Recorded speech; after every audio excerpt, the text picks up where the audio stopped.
ભાજપ નેતા દારૂ સાથે ઝડપાતા કોંગ્રેસના ભાજપ પર પ્રહાર।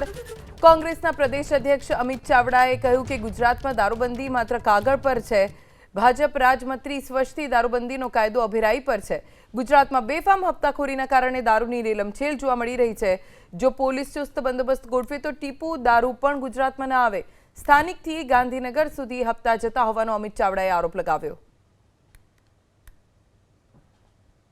વર્ષથી જે સરકાર ચાલે છે એ કાયદાનો અમલ કરાવવા માટે નહીં, પણ જે પેલા બુટલેગરો પાસેથી દર મહિને લાખો રૂપિયા આપતા મળે છે એના કારણે કાયદાને અભરાઈએ ચડાવી દીધો છે ને દારૂની રેલમછેલ આજે ગુજરાતમાં ચાલે છે। દારૂબંધીનો કાયદો છે, એક પણ ટીપુ દારૂ ના મળે। ગુજરાતમાં દારૂની ફેક્ટરી નથી તો દારૂ આવે છે ક્યાંથી?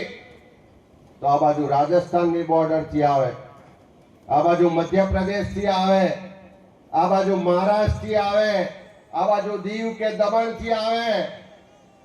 કોઈ હેલિકોપ્ટરમાં તો આવતો નથી, કોઈ પ્લેનમાં તો આવતો નથી, આ બોર્ડરોથી આવે છે।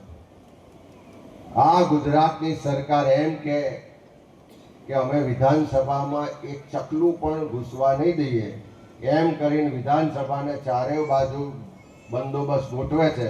અહીંથી ગયા છો કે નહીં? કોઈ અંદર જવું હોય તો પેલા અભિમન્યુના 7 કોઠા પાર કરો તારે ત્યાં આગળ મુખ્યમંત્રીની ઓફિસે પહોંચો।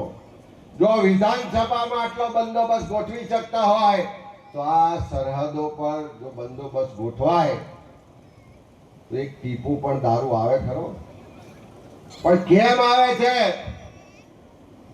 કારણ કે દર મહિને લાખો રૂપિયાનો હપ્તો આ પોલીસ સ્ટેશન થી લઈને મુખ્યમંત્રીના કાર્યાલયમાં પહોંચે છે।